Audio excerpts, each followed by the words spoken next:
Olha só, a gente vai olhar para as ações do Bradesco e na cotação da empresa, o que a gente vê é isso aqui, ó. O dia de hoje está subindo ali, beleza? Mas no último mês a queda de pouco mais de 1%. No último ano a gente está falando de uma queda de mais de 15%. E quando a gente olha para os últimos 5 anos, a queda já bate mais de 52%. Parece que quanto mais você vai voltando no tempo, piores as coisas ficam. E aí é que fica a pergunta, o que é que de fato está acontecendo com o Bradesco? Será que a gente chegou no fundo do poço e agora é um bom momento de compra? Será que isso tudo pode abrir uma oportunidade da década para o Bradesco? É isso que a gente vai ver no vídeo de hoje, mas não sem antes você me contar aqui embaixo. Você investe nas ações do Bradesco ou de algum outro banco no Brasil?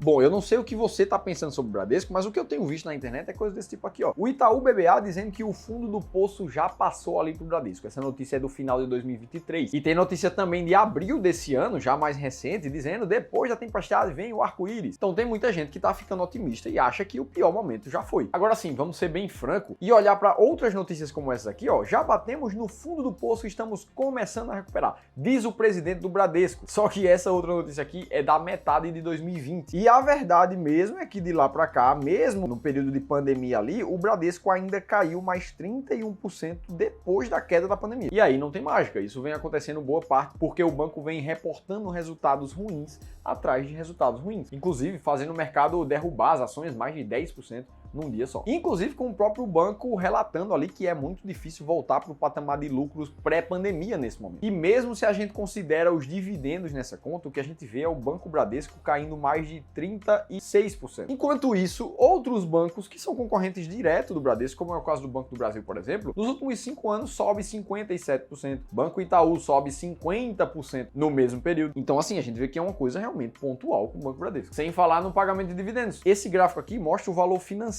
distribuído pelo Bradesco e a gente vê que de 2015 para frente, a única coisa que aconteceu é queda nos dividendos do Bradesco. Então o que a gente vê é que as ações não estão com dificuldade só agora. Parece que esse cenário começou muito antes. E para te explicar direitinho por que isso está acontecendo, eu listei 5 razões do porquê que o Bradesco vem caindo tanto. A primeira delas começa mais lá para trás, perto da pandemia por ali, onde a gente viveu o fim do rentismo aqui no Brasil. Lembra que a gente historicamente dos anos 2000 até 2016 mais ou menos, a gente teve uma taxa de juros Selic sempre em patamares elevados no Brasil. Ou seja, aquele cara que investia só no banco ali, na poupança, ele via, sem muito estresse, o dinheiro dele render aquele famoso 1% ao mês. Só que, quando a gente chegou perto da pandemia e em meados da pandemia, o que a gente viu foi a taxa Selic despencar para 6%, depois para 2% ao ano, o que era 1% de rentabilidade ao mês que os rentistas tinham nos bancos, os grandes bancos, se tornou 0,2% ao mês de rentabilidade. Mexeu no bolso do brasileiro, o cenário muda. E é nessa hora que os investidores começam a procurar outras alternativas. Mesmo que seja renda fixa, o pessoal começou a sair da poupança, procurar um pouco mais de CDBs, CRI, CRAs, outros títulos de renda fixa. E foi justamente nesse cenário que o Bradesco perdeu 2 vezes. Primeiro que ele perdeu boa parte dos investidores que saíram à procura de taxas e rentabilidades melhores. Segundo, que todo investidor quando coloca dinheiro numa poupança, no CDB do Banco Bradesco, por exemplo, ele está emprestando dinheiro para o Banco Bradesco. E com isso, o Banco Bradesco faz essa captação de recurso para direcionar esse dinheiro e emprestar para outras pessoas numa taxa maior. Assim, o banco ganha dinheiro no que a gente chama de spread bancário. Só que lembra, esse dinheiro que servia para financiar a atuação do Bradesco também começou a dar uma secada. Então ele perdeu investidores, clientes, e perdeu dinheiro para financiar novas operações também. Esse foi um dos primeiros grandes baques do Bradesco. O segundo foi que, com o advento do Pix, as receitas operacionais dos grandes bancos começaram a cair por terra, uma vez que uma parte da receita do banco vinha daquelas taxas de TED, daquelas taxas de DOC, que hoje praticamente não se usam mais. O terceiro fator que prejudicou muito o Banco Bradesco é que, no meio da pandemia, para conseguir continuar operando, ele começou a fazer muito empréstimo pré-fixado. Ou seja, lembra que a Selic estava em 2% naquela época. Imagina que você, pessoa física, está vivendo ali no meio da pandemia, precisa de um empréstimo para oxigenar seu negócio ou para abrir um novo negócio. E naquela época o Banco Bradesco emprestou muito dinheiro para as pessoas físicas, sendo que há uma taxa pré-fixada. E normalmente, quando você está com uma taxa de Selic de 2% ao ano, a taxa pré-fixada que você vai fazer é relativamente atrelada a essa Selic, ou seja, taxas pré-fixadas de 5, 6, 7% ao ano. E foram justamente esses empréstimos que fizeram com que o Bradesco ganhasse dinheiro no curto prazo, já que ele se financiava com o dinheiro dos investidores que ainda estavam no banco e pagava para esse investidores uma rentabilidade próxima a Selic de 2, 3% ao ano, e na outra ponta estava emprestando pré-fixados a 6, 7% ao ano. Nesse spread bancário, o Bradesco ganhava dinheiro. O problema começou quando a taxa Selic voltou a subir novamente, os patamares de 6, 7, 8, 9 e 10%. Mas o Bradesco ainda tinha esses créditos pré-fixados que ele fez para o investidor ali na casa dos 6, 7, 8%. Então ele precisava pagar uma rentabilidade maior para os financiadores e estava emprestando dinheiro numa taxa menor. Resumo da ópera, a margem de lucro do banco foi pro saco. Quarto fator que atrapalhou muito o Bradesco, ele era um dos principais credores de empresas que tiveram muitos problemas nos últimos anos, como é o caso das lojas americanas, que fez o lucro do Banco Bradesco cair praticamente 75%. Quando as americanas tiveram problema de pagamento, com todo aquele rombo fiscal que aconteceu na empresa, o Bradesco era um dos principais credores da empresa e, muito provavelmente, não recebeu dinheiro e ficou com problema de recebimento daquela dívida. E o quinto, talvez pior fator aqui para o Bradesco, é que ele acabou emprestando muito dinheiro para pessoas físicas, que no geral tendem a ter uma inadimplência um pouco maior do que as pessoas jurídicas. E era por isso ali que a gente via relatos do próprio CEO dizendo que a gente estava próximo de atingir o pico de inadimplência. E foi justamente a conjunção desses fatores que fez com que a rentabilidade do banco fosse lá para baixo. Olha o que aconteceu com o ROI do Bradesco de 2014 até aqui. A gente chegou a ter ROI de mais de 20% em 2015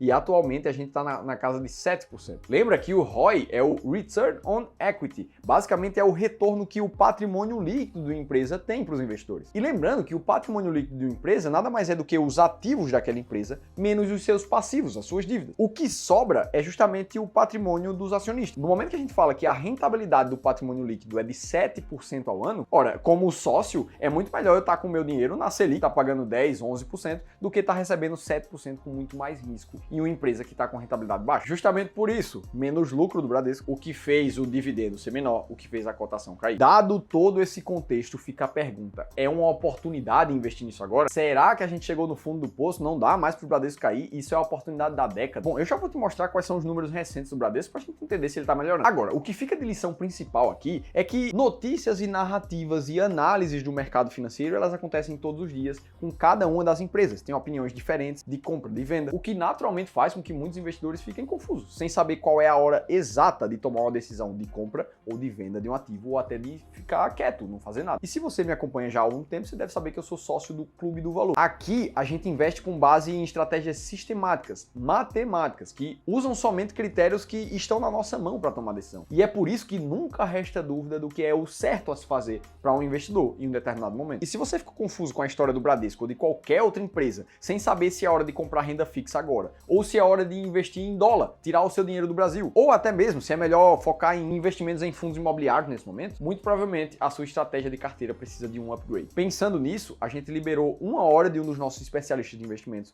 para te fazer uma consultoria de investimentos gratuita. Nela, a gente vai usar o nosso sistema de alocação estratégica para olhar para a tua carteira hoje e ver como é que ela pode melhorar para acelerar o teu processo de viver de renda. É tudo 100% gratuito. Se você quiser participar, é só clicar nesse link aqui em cima ou no primeiro da descrição do vídeo. Dito isso, vamos olhar agora de fato para os números atuais do Bradesco. O que a gente vê agora, no último resultado, é um ROA, ou seja, um Return on Asset, é uma métrica um pouquinho diferente do ROI. Nessa a gente está medindo o resultado em relação aos ativos do banco. Mas o fato é que no último trimestre do ano passado, 4T ali embaixo, a gente viu um ROA de 6,9%. Só que no início desse ano, a gente já vê o ROA se recuperando, ou seja, a rentabilidade do banco voltando para patamares acima de 10. Ao mesmo tempo em que o PDD, provisão para devedores duvidosos, foi reduzida. Isso mostra que a inadimplência das pessoas que ainda devem dinheiro para o Bradesco está reduzindo. E isso é uma melhora direta no balanço do banco. E é justamente isso que a gente vê no terceiro highlight do resultado. Tanto a inadimplência de curto prazo, entre 15 a 90 dias, caiu, como a inadimplência de longo prazo, acima de 90 dias, também caiu. E aí, vendo isso aqui, sendo bem sincero com vocês, eu acho uma mudança muito branda ainda. Os resultados melhoraram, mas não é nada que a gente diga, olha só que mudança contundente pro Bradesco. Tanto é que se a gente for olhar para a última linha dos balanços, que é o lucro líquido, o que a gente vê é o lucro ficando basicamente no 0 a 0,